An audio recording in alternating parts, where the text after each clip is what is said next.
الحمد لله رب العالمين والصلاة والسلام على أشرف المرسلين سيدنا محمد وعلى آله وصحبه أجمعين. اللهم اجمعنا عليك ولا تكلنا إلا إليك. أرنا اللهم الحق حقا وارزقنا اتباعه وأرنا الباطل باطلا وارزقنا اجتنابه واجعلنا من عبادك الصالحين وأوليائك المقربين برحمتك يا أرحم الراحمين. Alors aujourd'hui on va commencer une nouvelle sourate qui est classée comme la 101e sourate dans le classement des sourates du Coran. Il s'agit de sourate al-Qari'a, sourate le fracas. Dans cette sourate, Allah Azza wa Jalla dit Bismillah ar-Rahman ar-Rahim Al-Qari'atu mal-Qari'a wa ma adraka mal-Qari'a yawma yakunu an-nasu kal-farashi al-mabthuth wa takunu al-jibalu kal-'ihni al-manfush فأما من ثقلت موازينه فهو في عيشة راضية وأما من خفت موازينه فأمه هاوية وما أدراك ما هي نار حامية. Le fracas, ça c'est le premier verset, Al-Qari'a, le fracas. Qu'est-ce que le fracas? Deuxième verset. Et qui te dira ce qu'est le fracas? C'est le jour où les gens seront comme des papillons éparpillés et les montagnes comme de la laine cardée. Quant à celui dont la balance sera lourde, il sera dans une vie agréable. Et quant à celui dont la balance sera légère, sa mère, sa destination, est un abîme très profond. Et qui te dira ce que c'est? C'est un feu ardent. Alors comme toujours, on commence par la carte d'identité de la sourate, en commençant par citer l'endroit ou bien l'époque à laquelle elle a été révélée. Concernant cette sourate, il y a l'unanimité des savants que c'est une sourate mécoise qui a été révélée à la Mecque lors de la première période avant du message, ça veut dire avant l'immigration.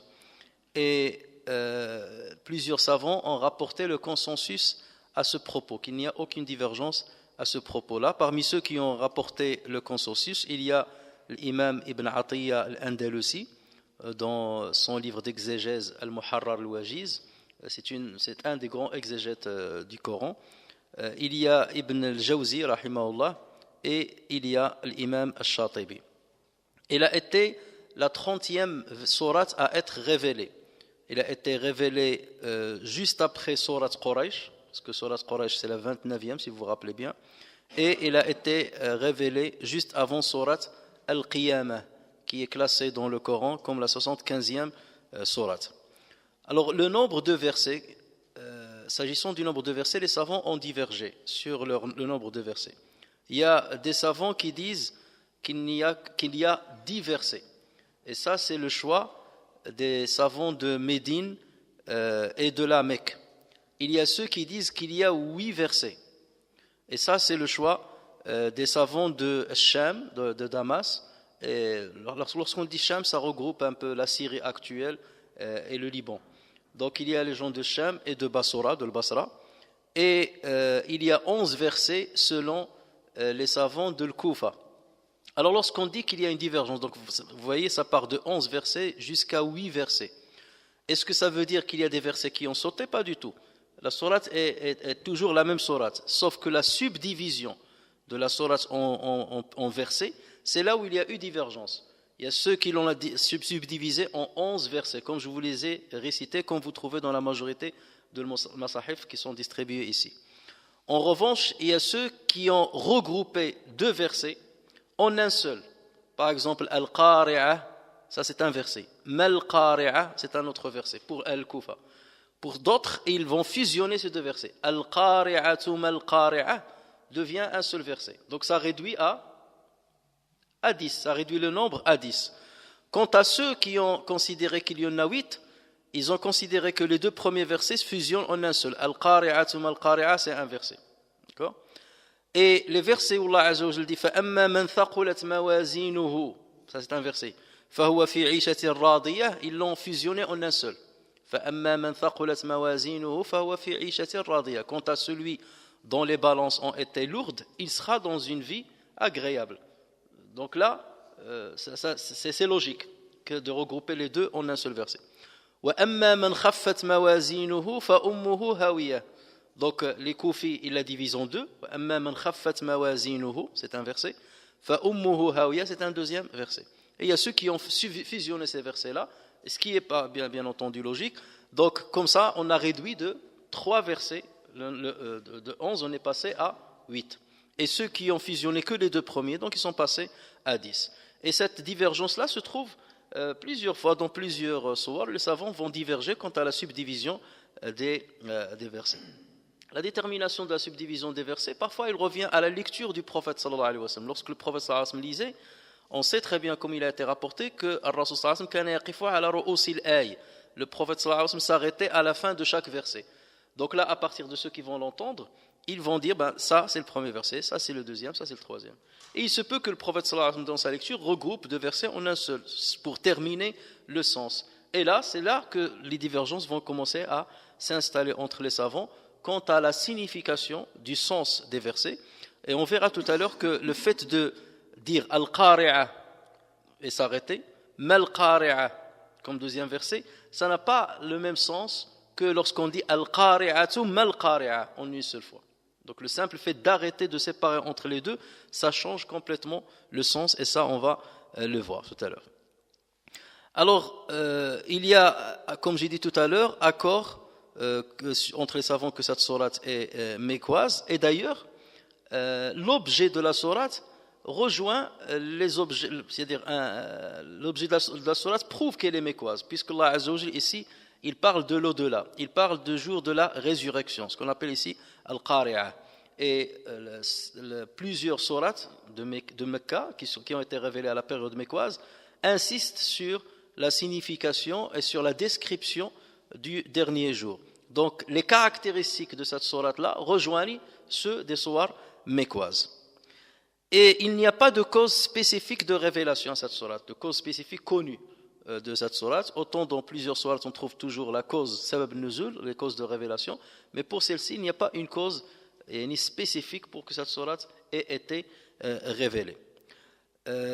Certains récits parlent du mérite de la lecture de cette sourate, comme plusieurs récits concernant plusieurs sourates, mais il faut faire très attention. À chaque fois que vous voyez un récit qui parle du mérite de la récitation d'une sourate, il faut faire attention. Si vous voyez qu'il y a une exagération dans les hasanats qui vont être donnés à celui qui la récite, sachez que c'est un récit qui est faible. Et en l'occurrence, dans cette sourate, il y a un récit qui a été attribué à Ubay ibn Ka'b radiyallahu anhu, qui aurait dit Man qara'aha thaqqala Allahu mizanahu yawm al-qiyamah. Celui qui a récité cette sourate, Allah Azza wa Jalla alourdit sa balance le jour de jugement. En référence au verset qui dit فَأَمَّا مَنْ ثَقُلَتْ مَوَازِينُهُ فَهُوَ فِي عِيشَةٍ رَاضِيَةٍ. Il y a un autre récit ou bien un autre hadith qui a été rapporté sur Ali ibn Abi Talib, qui aurait dit que le prophète sallallahu alayhi wa sallam aurait dit Ya Ali, man qara'aha فَكَأَنَّمَا ذَبَحَ أَلْفَ بَدَنَةٍ بَيْنَ الرُّكْنِ وَالْمَقَامِ. Celui qui récite cette sourate, c'est comme s'il a immolé 1000 chameaux entre Rukn. Rukn, c'est le coin de Kaaba où il y a le Hajar, l'Aswad, et Maqam Ibrahim. C'est comme s'il a, parce que cette partie-là, c'est une partie qui est importante, cette partie de la Kaaba, donc cette surface. Donc c'est comme s'il a égorgé ou sacrifié 1000 chameaux entre Rukn et le Maqam. وَلَهُ بِكُلِّ آيَةٍ قَرَأَهَا ثَوَابُ الْمُرَابِطِينَ. Et il aura pour chaque verset qu'il a récité la récompense de l'Murabitin. Le Murabitin, ce sont ceux qui se sont consacrés al jihad fi sabilillah, qui restent dans des endroits afin de protéger les terres de l'islam et de protéger la religion musulmane. وَبِكُلِّ حَرْفٍ دَرَجَةٌ فِي الْجَنَّةِ. Et par chaque lettre prononcée, un degré dans le paradis. وَكُتِبَ عِنْدَ اللَّهِ مِنَ الْخَاشِعِينَ. Et il sera inscrit auprès d'Allah Azza wa Jal parmi les khashi'in, ceux qui se concentrent et qui sont humbles dans leur prière notamment. Alors vous voyez déjà qu'il y a énormément d'exagération dans ce hadith-là. Donc les 2 récits que je viens de vous citer sont des récits forgés. Et ça, il faut savoir qu'au cours de l'histoire, certaines personnes, lorsqu'ils ont vu que les gens se sont adonnés à l'étude de l'hadith et qu'ils ont délaissé le Coran, ils ont forgé des hadiths dans lesquels ils parlent du mérite de la récitation de certains sourates, de la lecture de certains sourates, pour encourager les gens à le faire. Et là, bien entendu, ils ont commis un péché, parce que le prophète sallallahu alayhi wa sallam dit Man kadhaba alayya متعمدا فليتبوأ مقعده من النار. Celui qui ment, qui rapporte quelque chose de mensongère à mon propos, qu'il s'attende à avoir une place dans l'enfer. Donc ça, c'est un mensonge sur le prophète sallallahu alayhi wa sallam, même si l'intention est bonne. Et ce hadith-là est très important parce que c'est ce qui a permis aux savants de faire très attention et de ne pas rapporter n'importe quel récit sur le prophète sallallahu alayhi wa sallam et de tamiser tout ce qui se rapporte à propos du prophète sallallahu alayhi wa sallam ou comme parole du prophète sallallahu alayhi wa sallam. S'agissant maintenant de l'intitulé de cette sourate, on la connaît exclusivement pour ce titre-là, sourate Al-Qari'a. C'est le seul nom qui a été donné à cette sourate. On ne lui connaît pas un autre nom, contrairement à plusieurs sourates qu'on a vues auparavant. Alors, de quoi parle cette sourate? Cette sourate, elle parle de Al-Qari'a, comme on va l'expliquer. C'est, selon la majorité des savants, c'est un des noms du jour de la résurrection. D'accord? Donc, Allah Azza wa Jalla, il parle de la résurrection et il décrit certaines choses et certains événements qui vont arriver pendant ce jour-là. Donc, il va parler de la situation des gens qui vont sortir de la tombe et comment ils vont être éparpillés, à l'instar des papillons qui sont éparpillés. Il parlera de l'issue de celui qui aura cumulé énormément de bonnes hasanat, qui a bien accompli sur terre, qui a travaillé ici-bas bien comme il faut, et l'issue de celui qui a commis des péchés ou qui n'a pas œuvré dans le bon sens. Autrement dit, il sera dans l'Hawiya, al-Nabim. L'Hawiya, on expliquera ce que c'est. Donc vous voyez que le message de cette sourate, c'est un message qui est clair, précis et direct. Il résume ce qu'est la vie. Il résume ce qu'est la vie. Voilà, la vie terrestre, c'est une vie qui est éphémère et vous allez basculer vers l'au-delà. Quelles sont les choses les plus importantes dans l'au-delà? C'est que vous allez être jugé sur ce que vous avez œuvré sur terre. Soit vous avez œuvré dans le bon sens, vous serez dans le paradis, soit dans le mauvais sens, vous serez dans l'enfer. Et ce message-là, comme j'ai dit, il est très précis et il est très court, mais vous voyez qu'il se complète avec les messages des sourates qui vont venir et les sourates qui ont précédé. La dernière fois, on a expliqué sourate At-Takathur. Et vous voyez que Allah Azza wa Jalla a parlé de ce qui distrait les gens de ce qui est principal, à savoir la course derrière les richesses. Donc ce qui est principal, c'est de connaître ce message-là. Allah Azza wa Jalla nous dit, voilà, voici le message que vous devez connaître. Voilà. Faites attention à l'waqi'a. Je vous lance une menace. Je vous mets en garde contre ce qui vous attend, contre le qari'a. Mais faites attention qu'il n'y ait pas certaines choses qui vont vous détourner de cette menace-là. Et ces choses-là, il les a citées dans Surat At-Takathur, le fait de courir derrière l'amassement des richesses. Donc c'est là où vous voyez que les sourates sont liées les unes aux autres et chaque sourate est une introduction à celle qui lui fait suite et elle est une explication de celle qui la précède. Alors commençons par les deux premiers versets. Al-Qari'atu mal-Qari'a. La sourate commence par une information.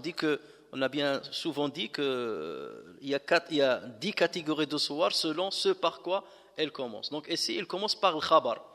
Khabar, ça veut dire une information. Al-Qari'a, il parle de Al-Qari'a. Al-Qari'a, c'est le nom d'un sujet. Et elle vient du verbe qara'a. Qara'a. Le verbe qara'a.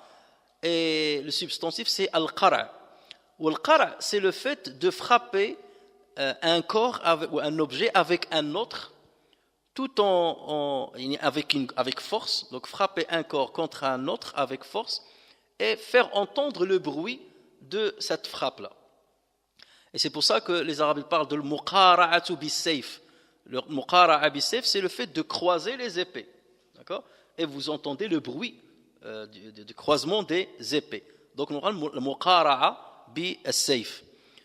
Dans la métaphore, les Arabes utilisent ce terme-là pour désigner aussi la voix de quelqu'un qui prodigue un conseil à quelqu'un d'autre, qui exhorte quelqu'un d'autre. Donc cette voix-là a un effet sur l'oreille de celui qui va l'entendre.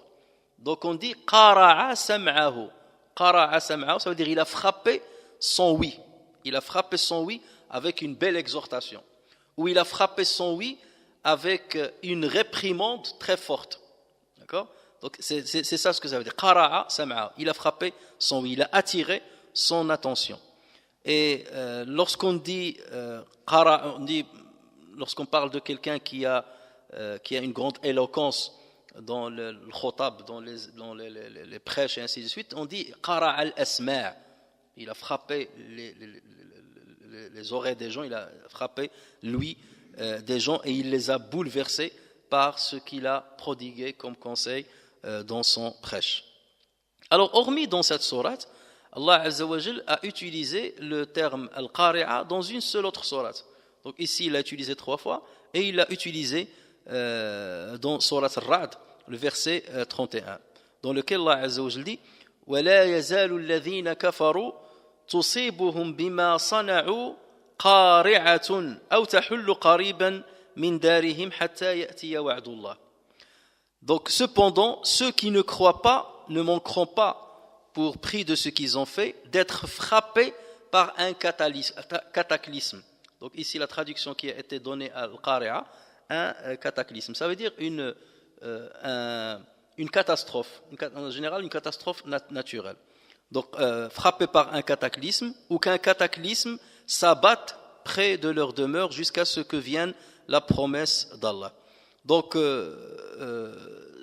toutes les catastrophes naturelles qui arrivent et qui provoquent des grands dégâts, on les appelle al-qari'a. Ça rentre dans cette catégorie-là. On les appelle al-qari'a.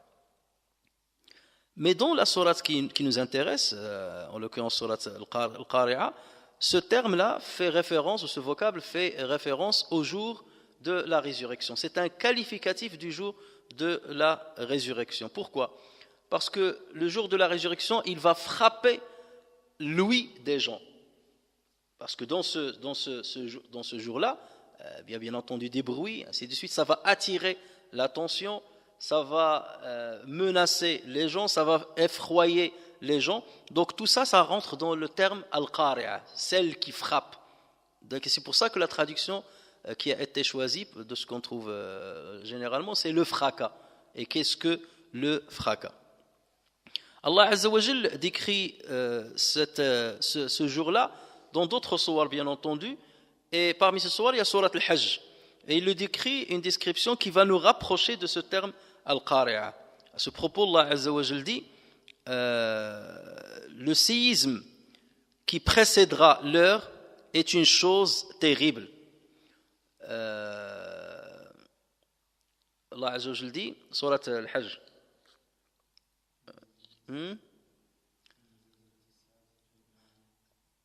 إن زلزلة الساعة شيء عظيم يوم ترونها تذهل كل مرضعة عما أرضعت وتضع كل ذات حمل حملها وترى الناس سكارى وما هم بسكارى ولكن عذاب الله شديد.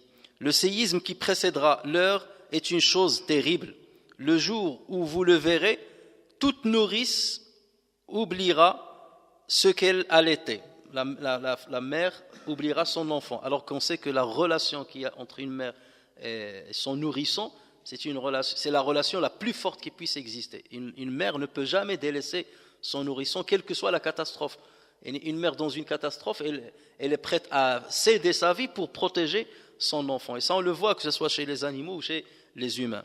Donc là, Allah Azza wa Jal dit, même la mère qui est dans cette situation-là, qui a un nourrisson entre ses mains, elle se désintéressera de lui. Et toute femelle enceinte avortera de ce qu'elle portait. Un avortement qui vient comme ça, qui surgit comme ça, c'est suite à un événement vraiment terrible, suite à une peur qui est terrible. Et tu verras les gens ivres alors qu'ils ne le sont pas, mais le châtiment d'Allah est dur. Donc là, cette description-là, elle reflète ce qualificatif-là de l'qari'a. Donc regardez comment il va frapper les esprits et faire peur et horrifier les gens. Certains exégètes disent que le qari'a fait référence au premier souffle de la fin du monde. Ce que Allah appelle par ailleurs ar-rajifa.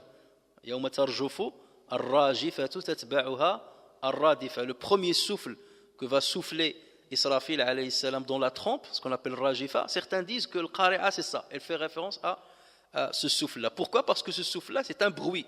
C'est un souffle dans une corne. Donc ça va faire un bruit. Et donc puisque le qari'a c'est quelque chose qui a un rapport avec le bruit, donc c'est comme ça qu'ils l'ont expliqué.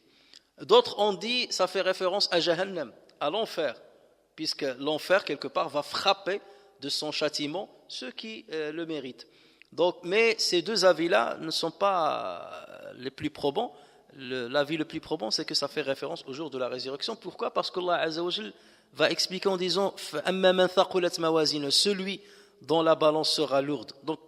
Donc ça, c'est le jour du jugement. Il est en train de parler des étapes du jour du jugement. Alors que si on parle de nafr, c'est bien avant. Et d'ailleurs, lorsqu'on lit le Coran, on trouve que Allah Azza wa Jal, à multiples reprises, donne des qualificatifs au jour du jugement avec des rimes qui vont dans le sens de l'qari'a. Ainsi, par exemple, Allah Azza wa Jal l'appelle al-haqqa. Le jour de résurrection, il l'appelle al-haqqa. Al-haqqa, al-haqqa. Et al-haqqa, ça vient du mot al-haqq. Al-haqq, ça veut dire la vérité. Al-haqqa, ça veut dire celle qui va faire éclater la vérité au grand jour. Ou la vérité de l'existence de Dieu, la vérité sur ce que Dieu a dit, sur la promesse d'Allah Azza wa Jal va éclater. Donc c'est pour cela qu'Allah Azza wa Jal l'a appelé al-haqqa. Parfois il l'appelle al-waqi'a, idha waqa'ati al-waqi'a. Et al-waqi'a, ça veut dire celle qui aura lieu sans aucun doute. Al-waqi'a, waqa'a, ça veut dire est arrivé. Donc l'événement qui va véritablement arriver et sans aucun doute. Allah Azza wa Jal l'appelle as-sakha. As-sakha, c'est celle qui rend sourd, qui assourdit les gens. Allah Azza wa Jal l'appelle at-tamma, at-tammatu al-kubra. Et tamma, c'est la catastrophe qui tombe sur tout le monde. Allah Azza wa Jal l'appelle al-ghashiya. Al-ghashiya, ça veut dire celle qui enveloppe les mécréants, les criminels, par toutes les ignominies qui puissent être imaginables. Et Allah Azza wa Jal l'appelle as-sa'a, en faisant référence à l'heure.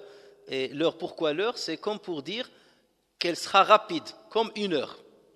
Elle sera rapide comme une heure.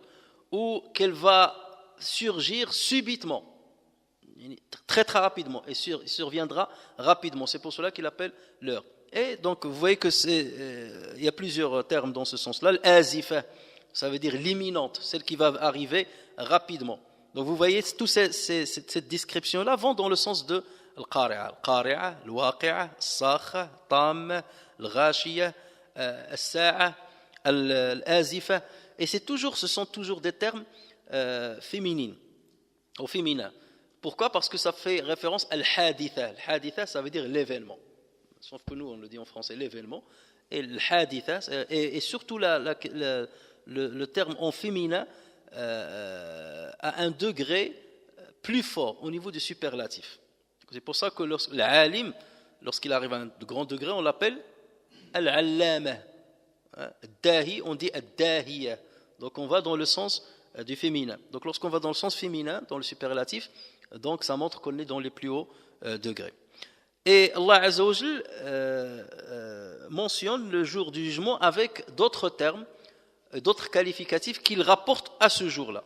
Par exemple, il l'appelle Yawmu al-Ba'th. Ça veut dire le jour de la résurrection. Il l'appelle Yawmu ad-Din, ça veut dire le jour du jugement. Il l'appelle Yawmul Khuruj, le jour de la sortie des tombes. Il l'appelle Yawmul Fasl, le jour où on va trancher entre les protagonistes, entre ceux qui croient et ceux qui ne croient pas. Yawmul Hasra, le jour du grand regret, le jour du grand regret. Yawmul Wa'id, le jour de la menace, de l'exécution de la menace que faisait Allah tabaraka wa ta'ala. Yawmu al-Jama', le jour du rassemblement. Yawmu al-Ard, le jour de l'exposition des œuvres que les uns et les autres ont accomplies. Yawmu al-Ma'ab, le jour du retour à Allah Azza wa Jal. Yawmu al-Tanadi, le jour de l'appel mutuel, lorsque les gens de l'enfer vont appeler les gens du paradis, donnez-nous un peu d'eau, donnez-nous des biens que Allah Azza wa Jal vous a donnés. Les autres vont leur faire un appel, revenez, Allah Azza wa Jal nous a interdit de vous donner des bienfaits qu'il nous a donnés dans le paradis. Yawmu at-Taghabun, al-Ghubn c'est la perte, donc le jour de la grande perte. Yawmu at-Talaq, le jour de la rencontre, ou les transgresseurs rencontreront leurs victimes, où on se rencontrera tous, on rencontrera nos prédécesseurs et ainsi de suite. Yawmul Khulud, le jour de l'éternité. Donc vous voyez que parfois Allah Azza wa Jal donne des qualificatifs qu'il rapporte à l'Yawm, Yawmu kada, Yawmu kada, Yawmu kada, et parfois il donne un seul terme, un seul qualificatif dans une forme de superlatif, comme As-Sakha, Al-Qari'a, Al-Haqa, ainsi de suite. Alors, le fait que la sourate commence par un seul mot, ça donne encore plus d'horrification. On a encore plus peur. Et ça attise la curiosité de l'auditeur. Lorsque tu entends Al-Qari'a, le fracas, donc tout de suite tu te poses la question. Qu'est-ce que ça veut dire? Et ton intention déjà, elle va partir sur la signification. Le fracas, oui, je sais ce que c'est que le fracas, mais pourquoi parler de ça en un seul terme, en un seul mot? La phrase n'est pas complète. Donc tout de suite, tu commences à te poser des questions et à être curieux de savoir la suite, ou la définition de ce que c'est que le fracas, ou ce que Allah Azza wa Jal veut dire à propos de ce terme. Alors comme j'ai dit, les gens de l'Koufa considèrent Al-Haqqa comme un seul verset. Le terme Al-Haqqa, ce mot-là, un seul verset. Tandis que les autres les ont regroupés Al-Haqqatu, Mal-Haqqa en un seul verset. Alors, si on considère que c'est un seul verset, Al-Haqqa, nous savons qu'un verset, une phrase doit être compréhensible. Et une phrase nominale ou verbale doit être composée en général de plusieurs mots, qu'ils soient visibles ou invisibles. S'ils sont visibles, donc on va les comprendre. S'ils sont invisibles, c'est à nous de faire leur estimation, d'estimer ce que sont ces noms-là, ce qu'on appelle taqdir. On dit muqaddar, ça veut dire il est estimé.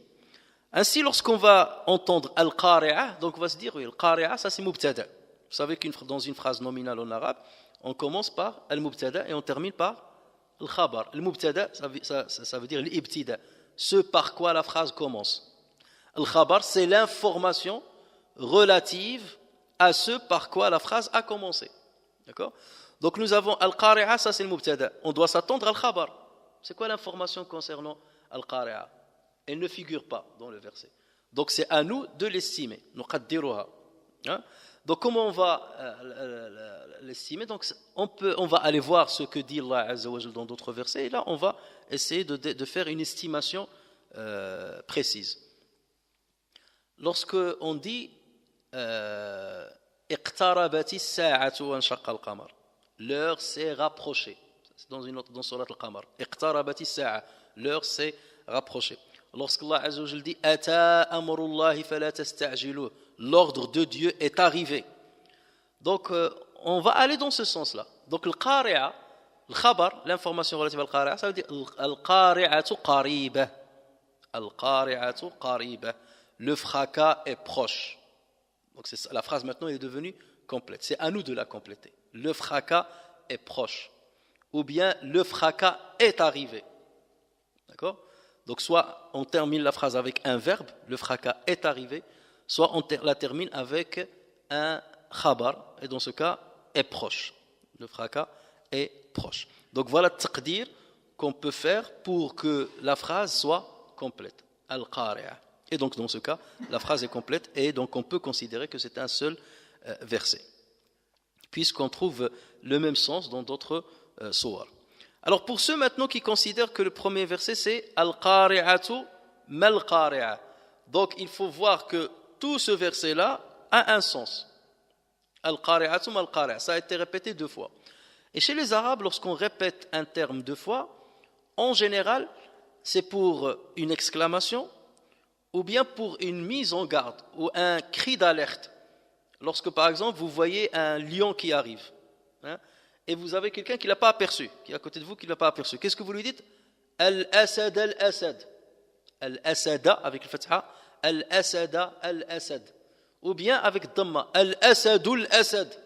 Al-Asadul Asad, ça veut dire attention, Al-Asad, Al-Asad, tu répètes le mot 2 fois. Donc ça attire l'attention de celui qui est distrait et qui n'a pas vu le danger arriver. Ça peut être l'exclamation, comme ça peut être la mise en garde et un lancement d'alerte. Donc, lorsqu'Allah dit Al-Qari'atu Mal-Qari'a, c'est comme si c'était une menace ou un lancement d'alerte. Attention, ou une exclamation. Al-Qari'a, c'est quelque chose d'extraordinaire. Je vais vous expliquer ce qu'est Al-Qari'a, quelque chose qui doit attirer votre attention. Et dans ce cas-là, la phrase sera complète. Donc, même ceux qui ont opté pour ce choix-là, de dire Al-Qari'a, c'est un seul verset, donc c'est sous la base de cette explication. Donc, et vous voyez, c'est ça la beauté du Coran. Et c'est pour ça que parfois on peut lire Al-Qari'a s'arrêter, Mal-Qari'a, et parfois on lit les deux.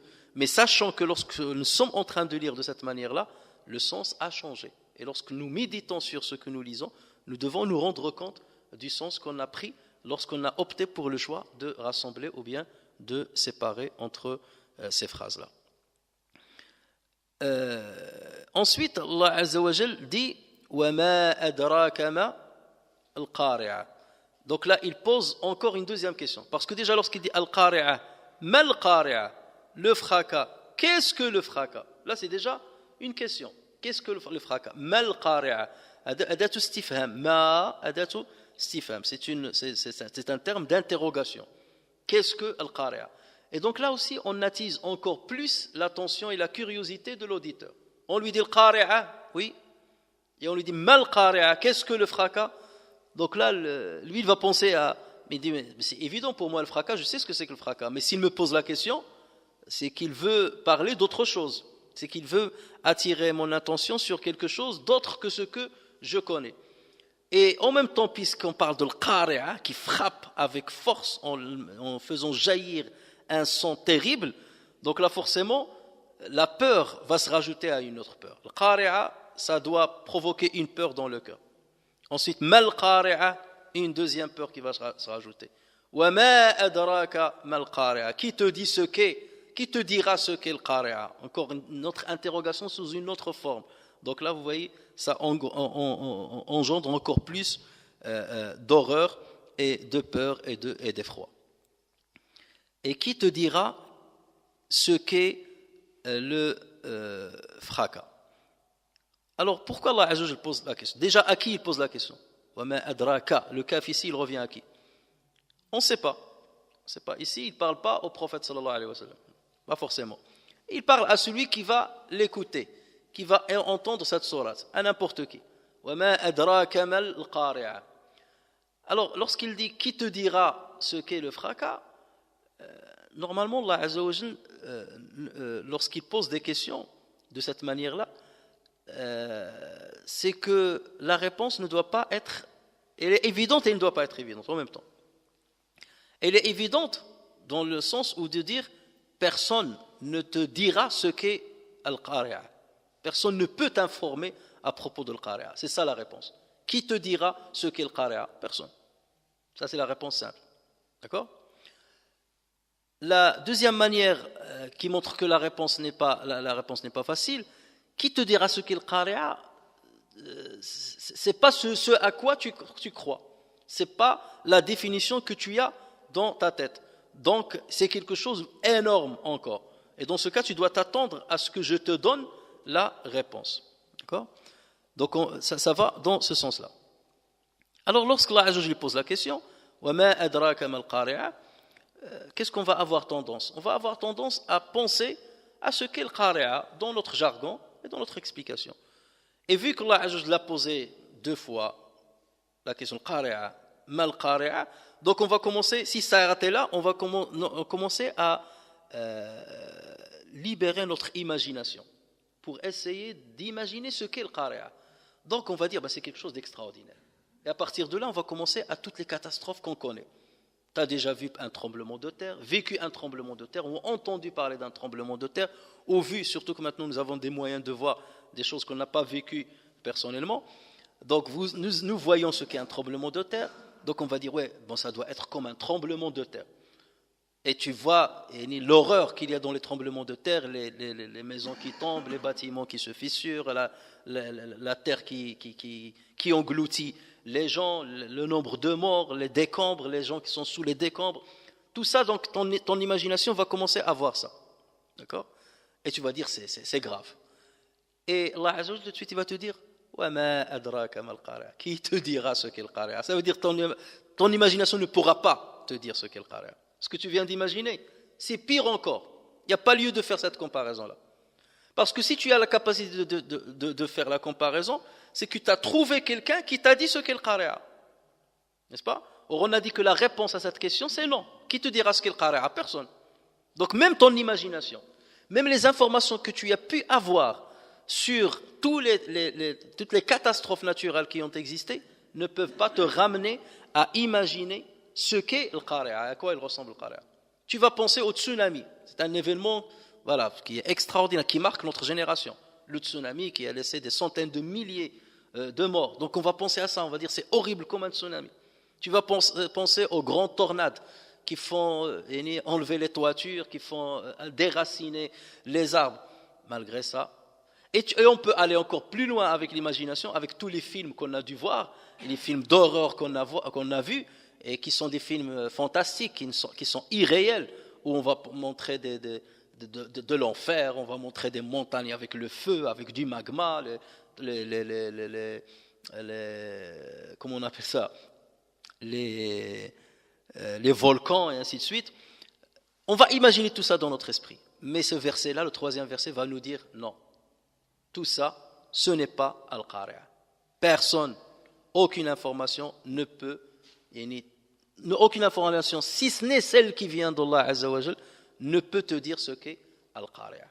Donc vous voyez que ça stimule la curiosité, ça stimule l'imagination et en même temps, ça procure un effroi, une peur, une horrification dans celui qui entend ces versets-là. Et d'ailleurs, regardez même, donc ce qu'on va comprendre de là, c'est que tout ce que tu vas imaginer, ce n'est rien, c'est insignifiant devant les événements de l'Qari'a. C'est insignifiant.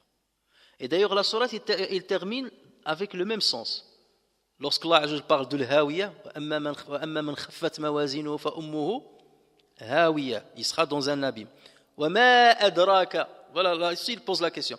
Et qui te dira ce qu'elle est, ça veut dire ce qu'est l'Hawiya, ce qu'est l'abîme.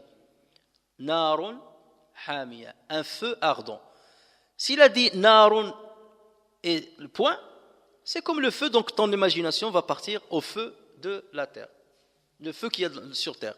Et tu vas imaginer le feu le plus brûlant qui existe sur terre. Le feu, il y a les fours dans certaines usines, le feu, il y a une navette spatiale lorsqu'il s'élance, avec l'uranium ou je ne sais pas quelle énergie, le feu qui est généré par la bombe atomique et ainsi de suite. Tu vas penser à ce que tu as entre les mains.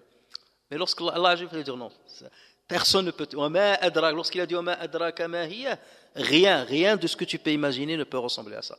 Et c'est là où il a dit narun et il a rajouté le qualificatif hamiya. Donc ce hamiya là ne peut pas se dire, même si on dit même si il dit le soleil est très chaud. C'est un qualificatif bien entendu que nous on donne à la chaleur lorsqu'elle est ardente. Mais lorsque Allah Azza wa Jal donne ce qualificatif pour le feu de l'enfer, c'est que ça dépasse toute imagination. Et tout feu qui puisse exister sur cette terre-là, qu'il soit naturel ou artificiel, avec n'importe quel produit qu'on puisse imaginer.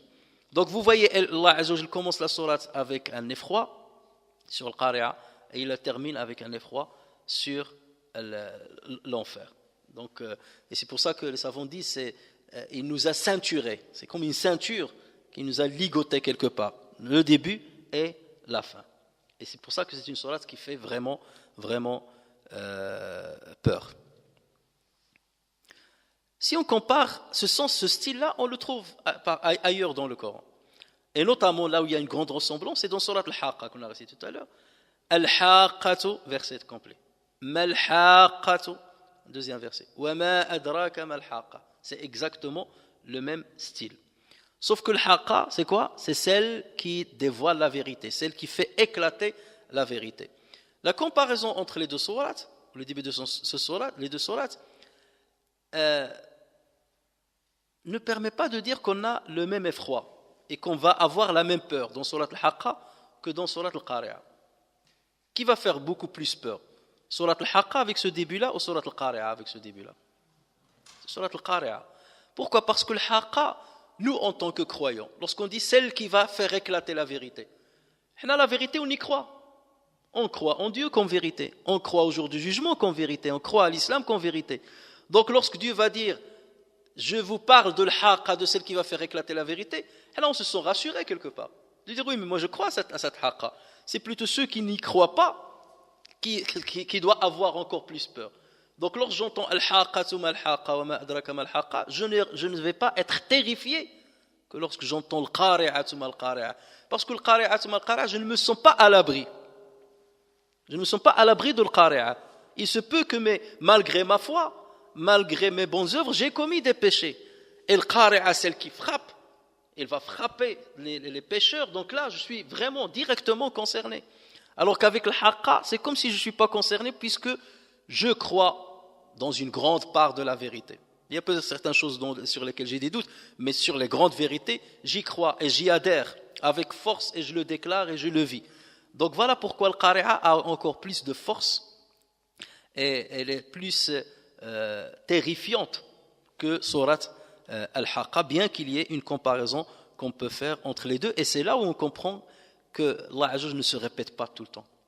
Et même s'il y a répétition, c'est qu'il y a des nuances. Donc vous voyez, entre les deux, ce n'est pas une répétition comme ça pour faire... certains qui ont voulu forger un Coran, donc comme c'est al-fil wa ma adraka ma al-fil. C'est l'imposteur qui s'est passé pour un prophète. Lorsqu'Allah Azza wa Jalla a dit ramenez une sourate qui ressemble au sourate du Coran, lui il a forgé comme al-fil wa ma adraka ma al-fil. Mais tout le monde sait ce qu'est le fil. L'éléphant, tout le monde sait ce que c'est que l'éléphant. Donc tu ne m'informes pas sur quelque chose qui est extraordinaire, je vois l'éléphant. Donc vous voyez que c'est absurde de dire l'éléphant et qu'est-ce que l'éléphant et qui te dira ce qu'est l'éléphant. Ça n'a pas, il n'y a pas de lieu de vous voyez, alors qu'il s'est inspiré du Coran, mais le pauvre, vous voyez le dérapage quelque part, il n'y a pas un sens profond à ce qu'il a dit. Et c'est pour cela que tout le monde s'est risé de lui, il était la risée de tout le monde. Donc le croyant, en entendant cette sourate, il se sent concerné. Il se sent, parce qu'il est sous la menace. Et voilà pourquoi un récit, même si c'est un hadith, mais qui est maqtou', donc il est faible, mais on peut le considérer comme un récit, qui dit « Inna al-mu'mina jama'a ihsanan wa shafaqa, wa ishfaqa, wa shafaqa. Inna al-mu'mina jama'a ihsanan wa shafaqa, wal munafiqa jama'a isa'atan wa amna. » Le croyant rassemble entre la bienfaisance et la peur. Il fait le bienfait. Il rassemble entre bienfait et peur. Tandis que l'hypocrite, il rassemble un malfait, des péchés, et l'assurance. Il fait des péchés, il se sent en sécurité, il est assuré. Alors que le croyant, il fait les bienfaits, et malgré ça, il a peur. Et c'est ça la différence entre le croyant et le non-croyant. Al-Fudayl ibn Iyad. Al-Fudayl ibn Iyad, c'est un très grand savant. C'était un grand ascète. Et c'était un exemple, on donne l'exemple de Al-Fudayl ibn Iyad dans son ascétisme. Et il a une belle histoire de son repentir et tout.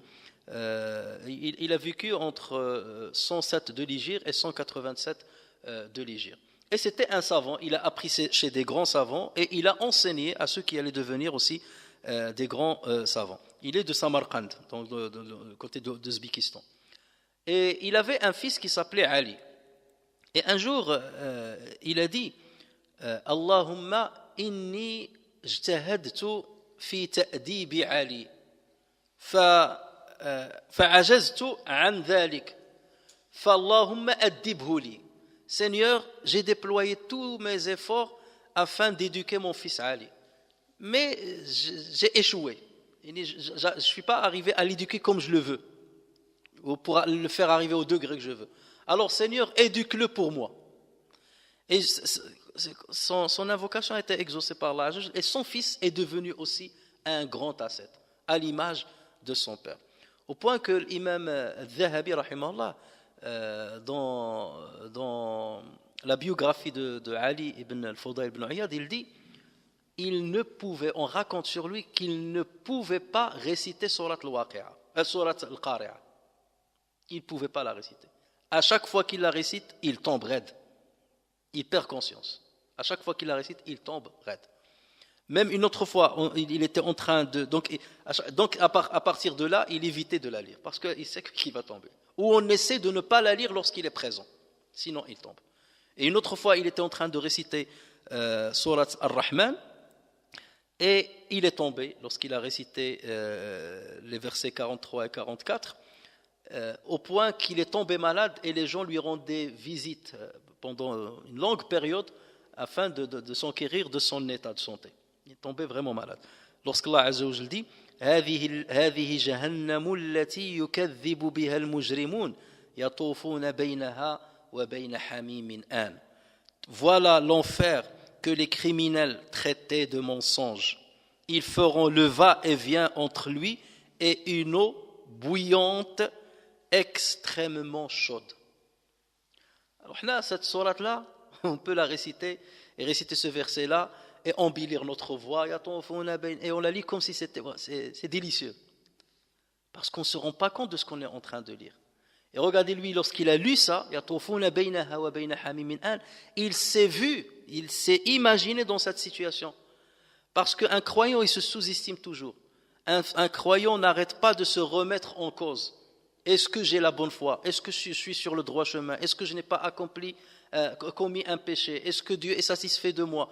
Tellement il a peur qu'à chaque fois qu'il lit le Coran et qu'il passe par un passage où Allah Azza wa Jalla parle des gens de l'enfer, il se projette comme s'il était dans l'enfer. Là, en lisant ça, on dit je ne suis pas concerné. Et lorsqu'il s'agit de paradis, tu commences déjà à imaginer, voilà, je suis dans le paradis, voilà la nourriture, les houris, et ainsi de suite. Et lorsqu'il parle d'enfer, il dit regarde ce que les autres vont avoir. C'est comme si tu n'es pas concerné. Non. Le croyant, c'est celui qui se sent concerné. Jama'a ihsanan wa khawfa. On rassemble toujours entre le bienfait et en même temps la peur et l'effroi. Et c'est avec cet esprit que le Coran doit être récité et médité. Et c'est comme ça que, bien entendu, le but c'est pas de tomber, de perdre conscience. C'était pas le cas du prophète sallallahu alayhi wa sallam, c'était pas le cas des compagnons, bien que ça, on a rapporté sur Omar ibn Khattab radiyallahu anhu lorsqu'il a récité Surat Tur, et il est arrivé au moment où Allah Azza wa Jalla a dit Inna azaba rabbika lawaqi' ma lahu min dafi'. Certainement le châtiment de ton Seigneur va tomber et rien ne peut le repousser. Omar ibn Khattab est tombé. Il est tombé, on l'a ramené chez lui. Plusieurs jours, les gens lui ont rendu visite pour s'enquérir de sa santé. Donc ça arrivait. Et le prophète sallallahu alayhi wa sallam lisait le Coran aussi avec effroi et avec peur. Lorsque le prophète sallallahu alayhi wa sallam, un jour, de ce qu'a raconté Tirmidhi, Abu Bakr Siddiq radiyallahu anhu, il a dit Ya Rasulallah, asra'a ilayka shayb. Tes cheveux, ils ont commencé à blanchir rapidement. Et le prophète sallallahu alayhi wa sallam lui a dit Shayyabatni Hud wa akhawatuha, dans une version. C'est la sourate Hud, c'est elle qui m'a rendu les cheveux blancs. Et akhawatuha, c'est-à-dire les sourates qui lui ressemblent. Dans une version, il a dit Shayyabatni Hud wal waqi'a, sourate al-waqi'a, wal mursalat, wa amma yatasa'alun, wa idha ash-shamsu kuwirat. Il a cité ces sourates. Ces sourates-là m'ont rendu les cheveux blancs. Et vous voyez, il les a cités à la suite. Celle-là. Ce qui vous montre le degré de la méditation du prophète sallallahu alayhi wa sallam. Ces sourates-là, ils ont laissé une trace sur son corps. Et c'est ça la vraie lecture que doit avoir le musulman du Coran. Ibn Abbas radiyallahu anhu a dit il n'y a pas parmi les versets qui ont été descendus au prophète sallallahu alayhi wa sallam plus dur à supporter pour le prophète sallallahu alayhi wa sallam que lorsque Allah azza wa jalla lui a dit fastaqim kama umirta. Fastaqim dans surat Hud.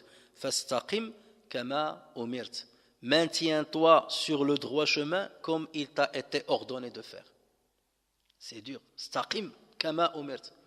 Donc ça pour le prophète, il a dit c'est ça qui a poussé le prophète sallallahu alayhi wa sallam à dire shayyabatni Hud, c'est ce verset-là.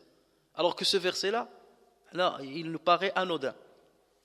Maintiens-toi sur le droit chemin comme il t'a été ordonné. Est-ce que nous restons sur le droit chemin d'Allah Azza wa Jal comme il nous a ordonné toujours? Il y a des fois où on glisse, il y a des fois où on oublie, il y a des fois où on se distrait. Alors que là, reste sur le droit chemin. Et ça a rendu les cheveux du prophète sallallahu alayhi wa sallam blancs.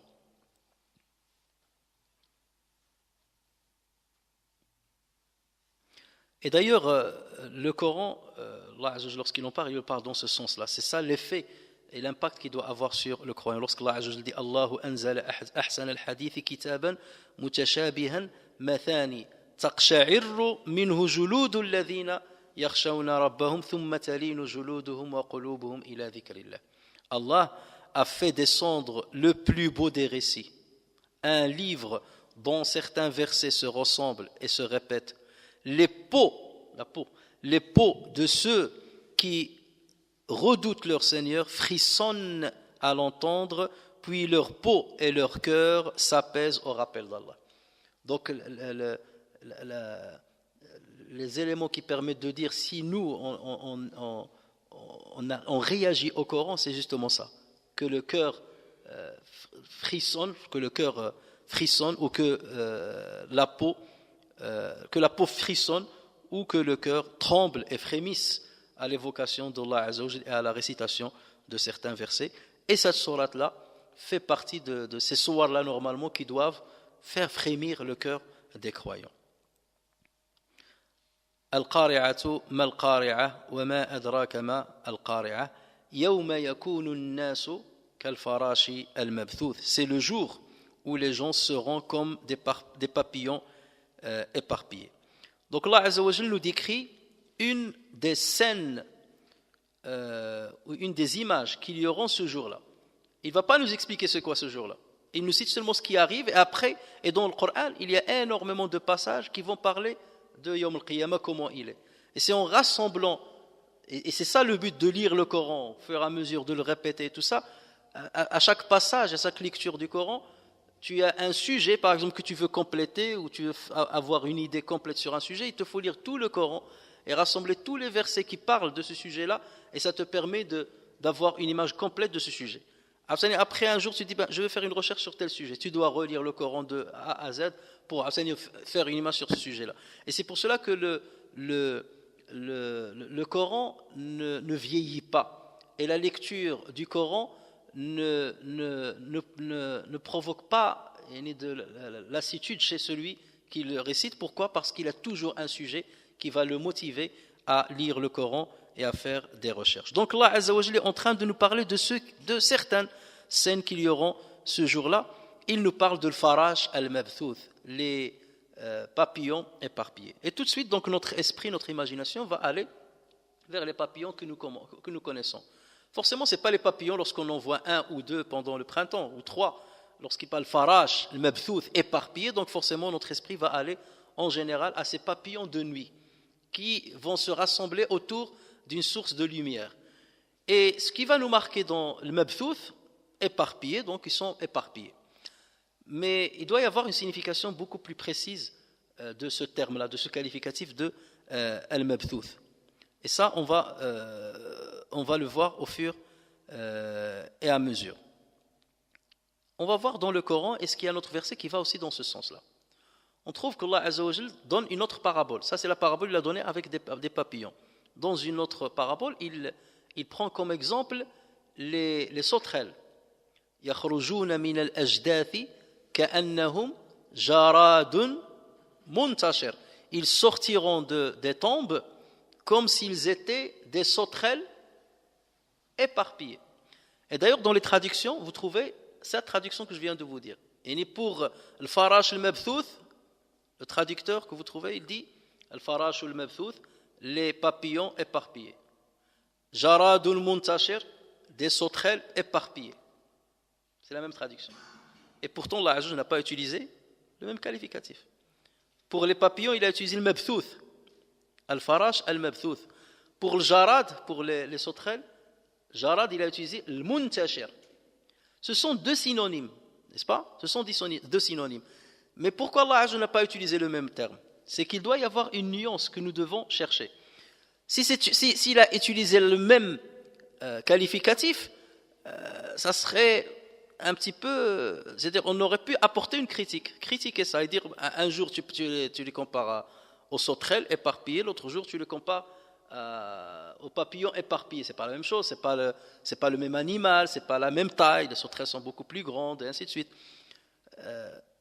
Mais non, c'est qu'il y a forcément une nuance entre les deux termes. C'est quoi cette nuance-là? La différence entre le mouvement des sauterelles, et là forcément lorsqu'on parle aux sauterelles, ils vont sortir de la tombe comme des sauterelles, là notre esprit va partir à l'invasion des sauterelles. C'est pas une sauterelle qui va passer ou la deux, c'est pas ça. C'est les gens qui sortent des tombes, donc ils sont nombreux. Donc on va penser à l'invasion des sauterelles. Et l'invasion des sauterelles, elle est spectaculaire. Je ne sais pas si vous avez déjà eu l'occasion de le voir, ou bien sur un film, quelque chose comme ça. Parfois, ils peuvent masquer le soleil, comme un nuage. Et lorsqu'ils passent au-dessus des gens, on a l'impression que c'est la nuit, tellement ils cachent le soleil, tellement ils sont nombreux. D'accord? Et donc là, Jarad al-Muntashir, qui est répandu partout. D'accord? En revanche, lorsqu'on voit les papillons qui volent autour d'une source lumineuse, est-ce qu'ils cachent la source lumineuse? Pas du tout. Mais la différence entre les deux mouvements, c'est quoi? C'est que les sauterelles, donc le nombre, il est beaucoup plus grand, n'est-ce pas? Et les sauterelles, elles vont dans la même direction.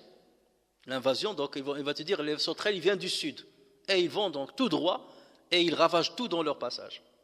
En revanche, les papillons qui sont éparpillés autour d'une source lumineuse, ils se déplacent n'importe comment, et d'une manière désordonnée, chacun dans un sens, et à chaque fois, ils reviennent à la source. Il part et il revient. Il part et il revient. C'est comme on lui dit, mais où est-ce que tu vas? Il ne sait pas. Est-ce que tu veux la source lumineuse? Va t'arrêter dessus. Non, il s'arrête, il repart. Tu vas où? Je ne sais pas, je vais revenir à la... Donc, ce n'est pas la même chose. Et si on prend les deux animaux, leur mouvement n'est pas pareil. On a l'impression que les sauterelles ont un mouvement vers la même direction et ils ont un but à atteindre. D'accord? Alors que les papillons, ils ont un mouvement désordonné. Les autres, ils ont un mouvement ordonné. Ils ont un mouvement désordonné. D'accord? Donc, lorsqu'Allah Azza wa Jalla utilise comme parabole les sauterelles, ils sortiront de leur tombe comme des sauterelles, on va dire éparpillées. Jaradun Muntashir. L'intishar, ça se fait d'un point A vers un point B. Parce qu'ils sortent des tombes vers l'extérieur. Donc le mouvement, il est le même. D'accord? Pour les physiciens, lorsque vous mettez le mouvement, comment on appelle ça? Le vecteur, voilà. Alors vous mettez le vecteur, donc c'est de là à là, de la tombe vers là. C'est comme les criquets, de là vers là-bas, on y va. D'accord? Et d'ailleurs, Allah Azza wa Jalla, regardez, lorsqu'il dit يا أيها الذين آمنوا إذا نودي للصلاة من يوم الجمعة فاسعوا إلى ذكر الله وذروا البيع ذلكم خير لكم إن كنتم تعلمون فإذا قضيت الصلاة فانتشروا في الأرض. انتشروا في الأرض. Lorsque la prière se termine, éparpillez-vous sur terre. Le mouvement des croyants le jour du vendredi, après la fin du vendredi, il se fait du point A vers un autre point. Le point A, c'est quoi? C'est la mosquée. Des mosquées vers l'extérieur. Donc vous voyez, le vecteur, il est de là. Il est orienté, n'est-ce pas? Et c'est pour ça que Allah Azza wa Jalla dit فَإِذَا قُضِيَتِ الصَّلَاةُ فَانْتَشِرُوا جَرَادٌ مُنْتَشِرٌ. Donc vous voyez que le qualificatif là, il a un sens très précis. D'accord? Ça c'est une remarque personnelle, donc elle peut être fausse. Je ne l'ai pas trouvée dans des exégèses. Donc c'est pour ça que vous mettez là entre guillemets. Mais pour moi, ça va dans ce sens-là. D'accord? Puisqu'il parle de la sortie des tombes. Il y a un vecteur d'un endroit A. Au moins l'endroit, il est connu. Et après, ça s'éparpille partout. En revanche, pour les papillons, c'est un mouvement qui est désordonné. الفراشي المبثوث الابتثاث هذا c'est cité aussi dans le Coran. يا أيها الذين آمنوا اتقوا الله يا أيها الناس اتقوا ربكم الذي خلقكم من نفس واحدة وخلق منها زوجها وبث منهما رجالا كثيرا ونساء. بث منهما, à partir d'un homme et d'une femme, il a fait répondre des hommes et des femmes. Donc là, on est comme si on était dans un arbre généalogique à partir d'un homme et d'une femme, donc ça part dans tous les sens. D'accord? Ça part là, ça sort là. Vous voyez les arbres généalogiques. Alors imaginez depuis Adam alayhi salam jusqu'à maintenant, on n'est pas là dans un sens. On est dans un éparpillement et on est un peu n'importe comment. Et vous voyez donc que ce n'est pas la même chose. Al-mabthouth et le muntashir, ça ne veut pas dire forcément la même chose. Ce sont deux synonymes, mais il y a une précision qui est, il y a un sens propre à chacun. Lorsque là je parle de la terre, il dit وَبَثَّ فِيهَا مِنْ كُلِّ دَابَّةٍ بَثَّ المبثوث وَبَثَّ فِيهَا مِنْ كُلِّ دَابَّةٍ il a mis sur terre de toutes les bêtes possibles. Et donc toutes les bêtes, ça c'est d'une manière désordonnée. Il y a les animaux, il y a dans les animaux, il y a plusieurs types d'animaux. Il y a les mammifères, et il y a les lézards, il y a les oiseaux, donc il n'y a pas un sens. D'accord, c'est un peu partout. Donc, si on revient donc aux deux versets qui nous intéressent, lorsque Allah Azza wa Jal parle de al-farash al-mabthouth, ça veut dire qu'ils sont éparpillés dans le désordre. Et ça montre que les gens sont ébahis, les gens ont peur, ils sont désorientés, ils ne savent pas où est-ce qu'ils vont aller. D'accord? Ils ne savent pas où ils vont aller, parce qu'il y a tellement de peur et on ne sait pas. En revanche, lorsqu'il parle de al-jarad al-muntashir, ils viennent, parce qu'il n'a pas le choix, tu es ressuscité, c'est pas toi qui commande la résurrection. Dieu, donc, tu sors de ta tombe. Donc là, il y a un mouvement qui est ordonné. Donc lorsqu'il parle de al-jarad, c'est pour cet ordre-là et pour montrer aussi le nombre qui est immense. Et lorsqu'il parle de l'farash, le mabthouth, c'est pour montrer le désordre. Donc dans l'ordre chronologique, qui est-ce qui commence normalement? La résurrection, n'est-ce pas? Sortir des tombes, après on va s'éparpiller.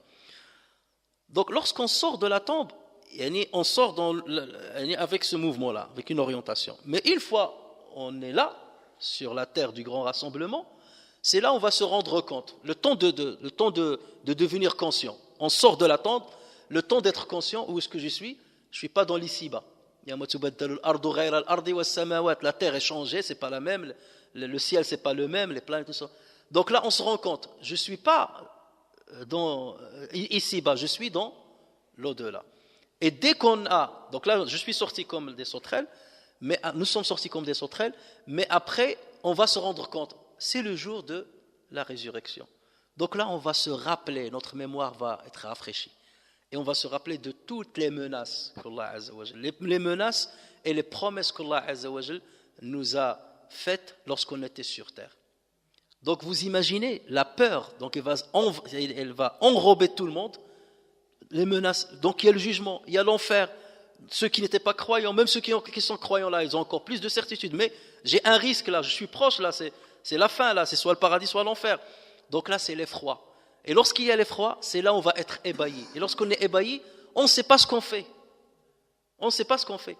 C'est comme quelqu'un qui est dans une prison, il ne sait pas ce qu'il fait, il commence à faire les allers-retours, il ne sait pas ce qu'il fait. Il n'a aucune direction. Et donc là, les gens, ils bougent dans tous les sens. Il n'a pas un sens vers lequel il se dirige parce qu'il ne sait pas vers où aller. Il n'a pas l'enfer devant lui pour le fuir. Là, il vient de se lever. Donc là, il part là, il revient. Où est-ce que je suis?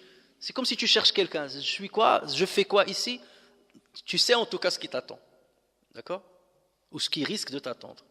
Donc c'est ça la différence entre Jarad al-Muntashir, qui est le moment de la sortie de la tombe, qui est un mouvement orienté avec un grand nombre, et ensuite Al-Farash al-Mabthouth, qui part et revient dans tous les sens, exactement comme les papillons qui partent et qui reviennent autour d'une source lumineuse dans tous les sens, et il n'y a pas d'ordre et il n'y a pas d'orientation dans leur mouvement. Donc vous voyez que la description, elle est très précise, elle est fine.